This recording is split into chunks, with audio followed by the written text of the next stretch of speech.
October 21st, 2016. Manchester, New Hampshire. 7:10 a.m. The servers at Dine started choking before anyone could read the numbers. A cascade of incoming requests, not thousands, not millions, but hundreds of millions per second, slammed into the company's DNS infrastructure like a wall of concrete moving at the speed of light. The engineers on the early shift would later describe it as watching a dam crack in real time. First a hairline fracture, then a groan, then everything at once. At 7:10 a.m., Twitter was online. At 7:16 a.m., it was gone. Not slow, not glitching. Gone, as though someone had reached into the spine of the American internet and pulled. Netflix went dark.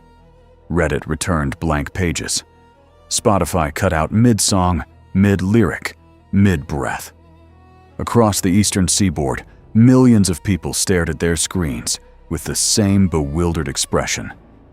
Is this my connection, or is something bigger broken? The answer was something bigger. By noon, 3 separate waves of attack had rolled through DIN's systems. The disruption had spread beyond the East Coast.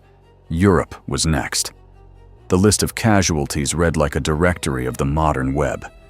PayPal, CNN, The Guardian, Airbnb, Verizon, The New York Times. Dozens of the most visited sites on Earth. Unreachable. All at once. All for the same reason. And the weapon responsible wasn't sitting in a government bunker. It wasn't built by a nation-state with a black budget and a team of PhDs. It was sitting in living rooms, kitchens, nurseries. Baby monitors, security cameras, wireless routers. Ordinary household devices, hundreds of thousands of them, conscripted into a single obedient army, waiting for one command. And the person who gave that command was a 21-year-old college student who had never taken a single formal cybersecurity course in his life. His name was Paras Jha, and what he built would change the internet forever. How do you bring down half the web with a device that costs $30 at a department store? How does a kid from New Jersey end up creating the most destructive cyber weapon ever fired on civilian infrastructure?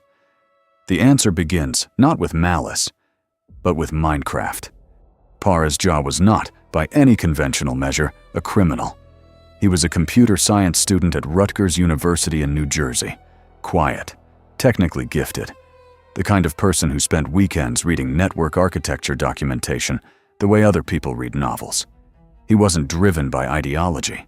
He had no political agenda, no manifesto, no grudge against the government or the financial system or the fabric of modern society. He wanted to win at Minecraft. That sounds absurd. It should sound absurd. But to understand how Mirai was born, you have to understand the world of competitive Minecraft hosting in 2014.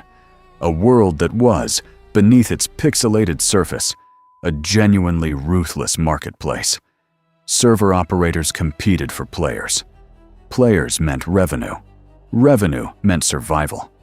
And the fastest way to destroy a competitor's server, the digital equivalent of burning down a rival's shop, was to hit it with a distributed denial of service attack, cite DDoS, flood it with fake traffic until it collapsed under the weight. It was, in the language of that subculture, just business.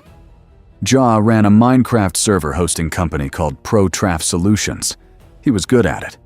But the DDoS attacks against his servers were relentless. Waves of junk traffic that knocked his customers offline and cost him money, reputation, clients. He tried defending against them. He studied how they worked. And somewhere in that process of trying to understand the weapon being used against him, he made a decision that would quietly alter the course of internet history. He decided to build a bigger one. Together with 2 friends, Josiah White and Dalton Norman, Jha began constructing what would become Mirai. The name, borrowed from a Japanese anime series, means the future. It was an appropriate choice, though not in the way they intended. The concept behind Mirai was elegant in its simplicity. The internet by 2016, was no longer just computers and phones. It was thermostats. It was DVRs. See, it was IP cameras mounted above doorways in suburban homes across America, streaming grainy footage of front lawns to apps on parents' phones. These devices, collectively called the Internet of Things, or IoT, shared one catastrophic flaw. Their owners never changed the default passwords, not because they were careless necessarily, because nobody told them to, because the cameras and routers shipped from factories in Shenzhen with credentials like admin/admin or root/1234 baked in, and the manufacturers, racing to market, had never considered what would happen if someone decided to use those devices for something other than their intended purpose. Security was an afterthought, an asterisk, a problem for someone else someday. Mirai found those devices the way a tide finds cracks in a seawall. The malware spread autonomously, scanning the internet in massive sweeps, identifying vulnerable IoT devices, logging in with a dictionary of 61 default username-password combinations, infecting the device, and moving on. No human intervention required. Each newly infected device became a soldier. Each soldier began scanning for more. Within weeks, Mirai had assembled an army of over 600,000 compromised devices, cameras, routers, DVRs, spread across 164 countries, humming quietly in homes and offices, waiting. Their owners had no idea. Your baby monitor was watching your child, and someone else was watching your baby monitor. The botnet sat dormant through the summer of 2016. Ja and his partners used it selectively, targeted strikes against rival Minecraft hosting companies, carefully calibrated, below the threshold that might attract serious attention. It was working. Their competitors were struggling. ProTraf was gaining ground. Then, in September 2016, Ja made a decision that transformed Mirai from a niche criminal tool into a weapon of mass disruption. He released the source code to the public. Then, in September 2016, Ja made a decision that transformed Mirai from a niche criminal tool into a weapon of mass disruption. He released the source code to the public, not to sell it, not to ransom it. He posted it openly on a hacking forum under a pseudonym for anyone to download, modify, and deploy. His reasoning, investigators would later determine, was tactical. If hundreds of criminals were running versions of Mirai, it would be harder for law enforcement to trace the original back to him specifically. Plausible deniability through chaos. It was a catastrophic miscalculation. Within days, the code had been downloaded thousands of times. Dozens of criminal groups began building their own Mirai variants. The army Ja had assembled, already enormous, was about to be replicated across the globe by people with far fewer restraints and far darker intentions. The weapon had left his hands, and it was already pointed at Din. To understand why attacking Din was so devastatingly effective, you need to understand what Din actually did. Most people had never heard of it. That was precisely the point. Din was a DNS provider, a domain name system company, operating deep in the invisible plumbing of the internet. DNS is, at its most fundamental, a translation service. When you type twitter.com into your browser, your device doesn't inherently know where Twitter lives. It sends a request to a DNS server, which looks up the corresponding IP address, the numerical location of Twitter's actual servers, and routes you there. The whole process takes milliseconds. It happens billions of times a day, and almost nobody thinks about it because it almost never fails. Almost. Din handled DNS for an extraordinary concentration of major websites: Twitter, Netflix, Reddit, Spotify, PayPal, GitHub, the New York Times. It was, in infrastructure terms, a single point of failure for a significant portion of the English-speaking internet. a load-bearing wall that nobody had thought to reinforce, because nobody had seriously imagined someone would try to knock it down. On the morning of October 21st, someone tried, and succeeded. The first wave hit at 7:10 a.m. Eastern Time. Tens of millions of requests per second, sourced from Mirai-infected devices scattered across the globe. Cameras in apartment buildings in São Paulo, routers in farmhouses in rural Germany, DVRs in suburban living rooms in Ohio, all firing simultaneously at DIN servers. The traffic was indistinguishable from legitimate DNS requests. It looked, to automated filters, like an incomprehensible surge in normal usage. By the time the systems understood what was happening, the damage was done. Twitter went down first, then Reddit, then Spotify cut out. DIN's engineers scrambled. They rerouted traffic. They activated backup systems. They began frantically filtering the malicious requests, trying to separate the flood from the flow. For a moment, a brief, exhausting moment around 9:20 a.m., it seemed like they had stabilized things. Then the second wave hit.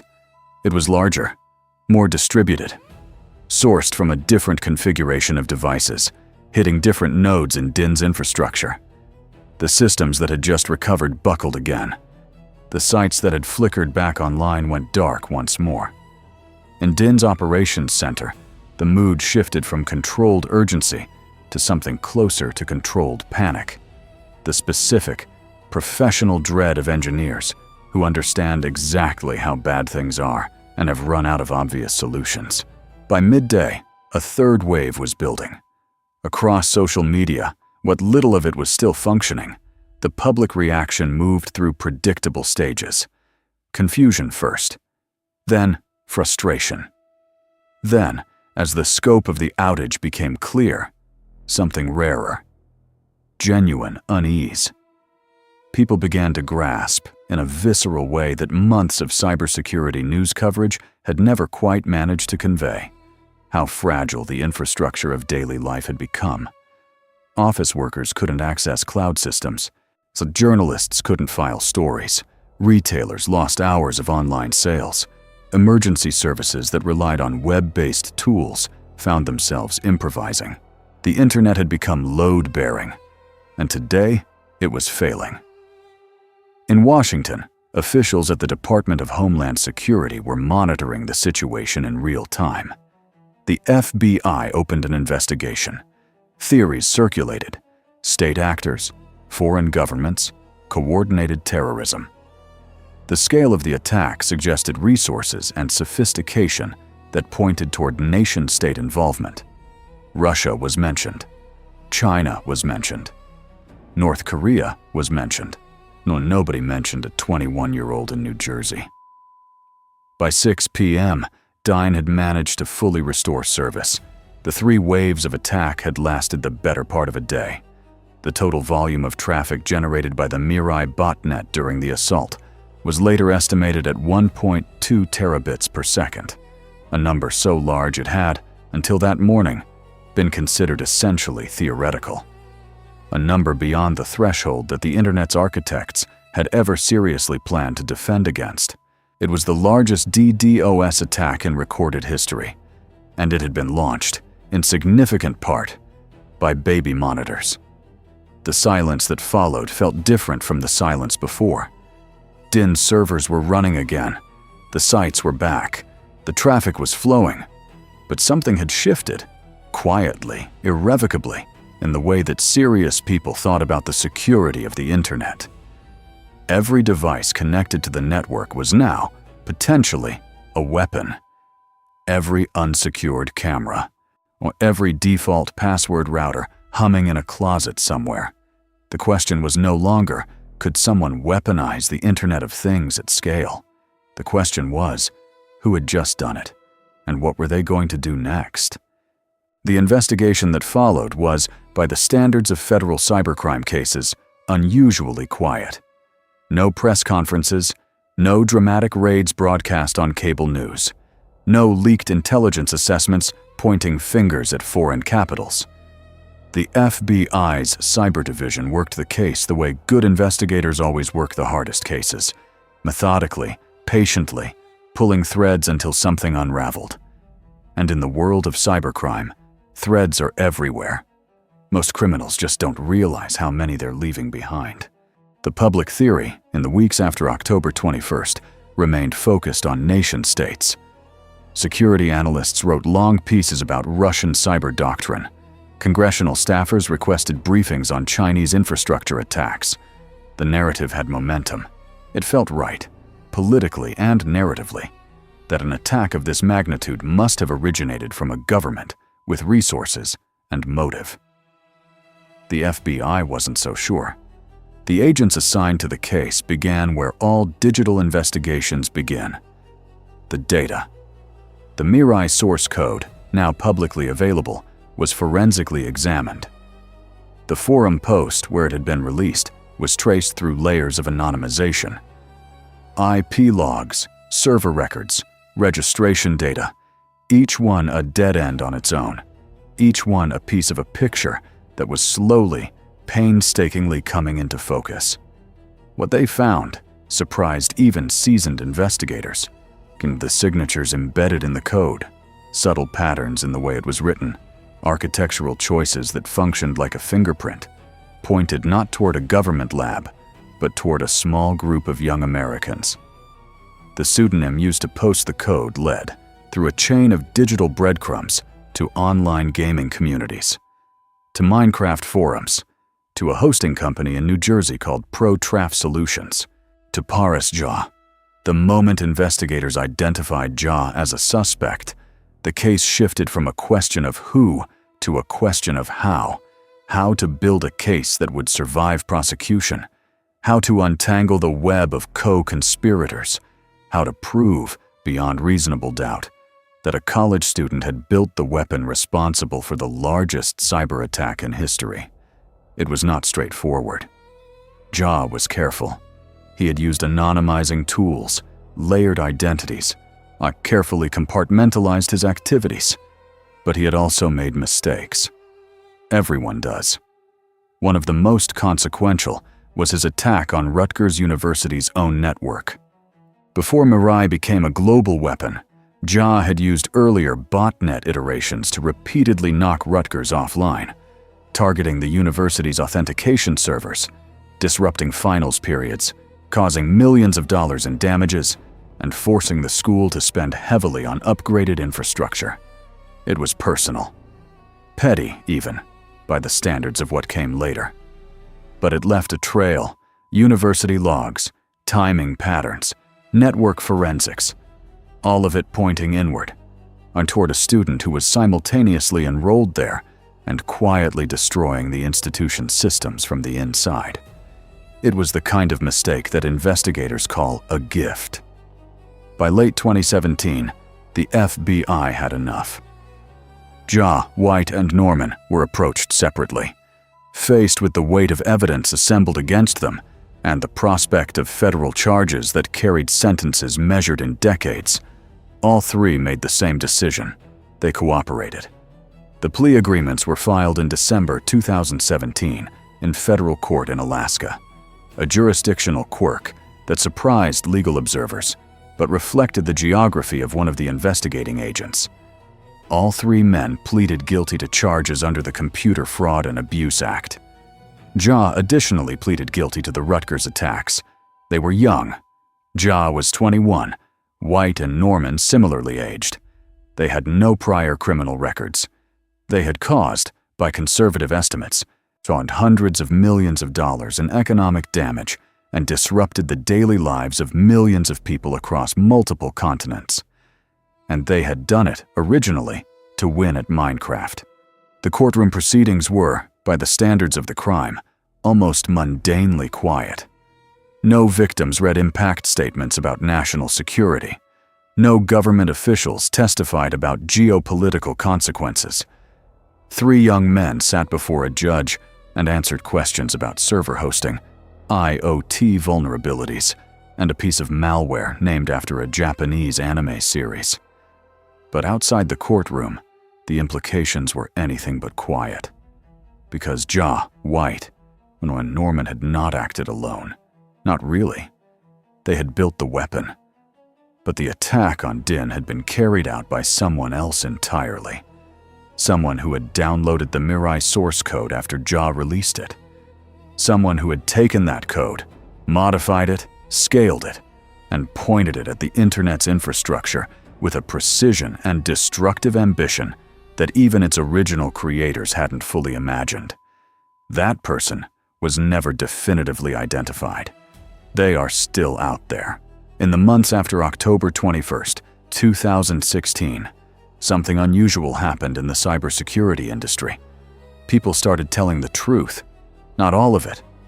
Not all at once. But the Mirai attack had ripped away a comfortable fiction that manufacturers, regulators, and internet infrastructure companies had been quietly maintaining for years.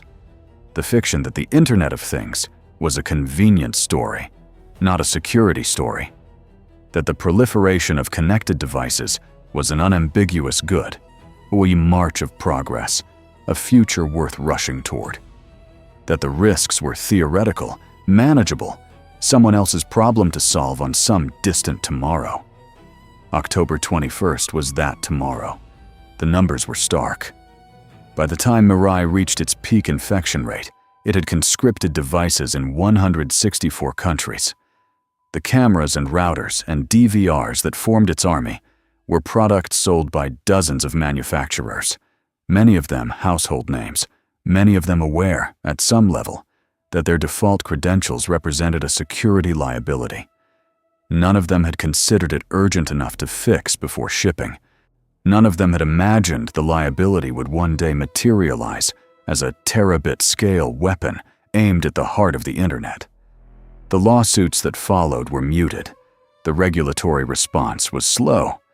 But the conversation, the necessary, uncomfortable, long overdue conversation about what it meant to connect every object in human life to a global network without thinking seriously about what that network could be turned into. That conversation finally began in earnest. In the United Kingdom, new legislation was drafted requiring IoT manufacturers to ban default passwords and disclose how long devices would receive security updates. California passed a similar law in 2018, the first of its kind in the United States. The European Union began work on a Cyber Resilience Act that would hold manufacturers legally accountable for the security of connected products. Progress was incremental, frustratingly slow to those who understood the stakes. But it was movement, real, legislative movement, where before there had been only voluntary guidelines and industry self-regulation that nobody was actually following. The internet infrastructure community responded differently. Faster and with less politics, content delivery networks and DNS providers began investing heavily in DDoS mitigation capacity, building systems capable of absorbing attack traffic measured not in gigabits, but in terabits. DINE itself was acquired by Oracle in 2016, just weeks after the attack, in a deal that observers read partly as a recognition that the company's infrastructure, however battered, was now strategically essential. New scrubbing centers were built. New filtering protocols were developed. The architecture of the internet's plumbing, long taken for granted, received a level of serious engineering attention it had never quite commanded before. None of it was enough to stop the next Mirai, because Mirai didn't die when Ja, White, and Norman were arrested. It evolved. The source code, now permanently public, had been forked and modified hundreds of times. New variants, Satori, Okiru, Masuta, Reaper, emerged with improved infection mechanisms, larger target lists, more sophisticated evasion techniques. The criminal ecosystem that Ja had inadvertently seeded by releasing his code publicly continued to grow, diversify, and professionalize long after its original architects had signed their plea agreements and begun cooperating with federal investigators. The weapon had become a template. And the vulnerability it had exploited, the fundamental insecurity of internet-connected devices deployed at massive scale without meaningful security requirements, remained largely unaddressed. As of 2023, researchers estimated that hundreds of millions of IoT devices remained accessible on the public internet with default or easily guessable credentials. The attack surface that Mirai had mapped in 2016 had not shrunk. It had grown. Every smart doorbell, every connected thermostat, every cheap IP camera installed above a retail counter somewhere, each one a potential soldier in the next Botnet army, waiting for a scanner to find it. Paras Jah, for his part, received a sentence that surprised many observers in its leniency. In September 2018, he was sentenced to 6 months of home confinement, 5 years of probation, 2,500 hours of community service, and ordered to pay $8.6 million in restitution. No prison time. The judge cited his youth, his cooperation with investigators, and, perhaps most significantly, the ongoing value of that cooperation. Jah had, in the months following his arrest, worked extensively with the FBI, helping them identify, investigate, and disrupt other cybercriminal operations. He had become, in the language of federal law enforcement, a productive asset. White and Norman received similarly structured sentences. The men who had built the most destructive civilian cyber weapon in history walked out of courtrooms and back into their lives, chastened, surveilled, burdened with restitution payments that would follow them for years, but free, young enough to rebuild, young enough perhaps to become something else entirely. Whether that outcome represented justice is a question the legal system answered one way and the security community answered another. But justice, in the story of Mirai, was always the least complicated part. There is a device in your home right now that has never been secured. You didn't know to secure it. Nobody told you to. It came in a box with a quick start guide that walked you through connecting it to your Wi-Fi, and then it sat there, on your shelf, above your door, in the corner of your living room, doing exactly what it was designed to do, while also doing something its designers never advertised: broadcasting its presence to the open internet. So answering queries from scanners, it had no way to refuse. Waiting, patiently and silently, for something like Mirai to come along and ask it to join. This is not paranoia. This is arithmetic. By 2025, the number of connected IoT devices worldwide had surpassed 15 billion. 15 billion small, networked, largely unsecured endpoints, each one a potential instrument in a botnet that hasn't been built yet. Each one a vote, cast unknowingly by its owner, in an election about what kind of internet we are going to live with. The manufacturers who shipped them understood the risk at some level and calculated, correctly, that security cost money and consumers weren't asking for it. The regulators who might have intervened moved at the speed of legislation, while the devices moved at the speed of commerce. And the gap between those two speeds, wide in 2016, still wide today, is where the next Mirai is being assembled right now. Paras Jah was 21 years old when he built it. Think about that for a moment. Not as a statistic, but as a fact with weight and texture. A 21-year-old working with 2 friends, motivated initially by the competitive economics of a video game, constructed a weapon that disrupted the daily lives of tens of millions of people across multiple continents, generated over a terabit per second of attack traffic, and exposed a systemic vulnerability in the architecture of the modern internet that governments and corporations, with vastly greater resources, had entirely failed to anticipate. He didn't need a nation-state budget. He didn't need classified tools, or insider access, or years of specialized training. He needed a laptop, an internet connection, and the patience to read documentation that was freely available to anyone willing to look. That is the thing about Mirai that keeps serious security researchers awake at night. Not the attack itself, which is now history, but the ease of it, the accessibility of it, the degree to which the conditions that made it possible have not meaningfully changed in the years since. The source code is still public. The vulnerable devices are still online. The default passwords are still default. The internet's critical infrastructure is still concentrated in ways that create single points of catastrophic failure.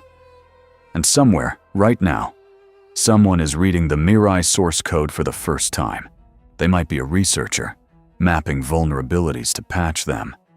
They might be a student, learning how botnets work from the most instructive case study the field has ever produced. They might be something else entirely, patient, curious, technically capable, and looking at the 15 billion devices humming quietly on the global network with the same calculating interest that Paris Jha brought to the problem in 2014. The person who actually launched the attack on Dyn, the unknown actor who took Jha's released code and weaponized it against the internet's infrastructure with devastating precision, was never identified, never charged, never found. They read the same forum post that thousands of others read in September 2016, downloaded the same code, and used it to execute the most consequential cyber attack ever aimed at civilian infrastructure. They are still out there. October 21st, 2016, is often described as a wake-up call, the moment the internet learned how vulnerable it truly was. But wake-up calls only matter if someone wakes up.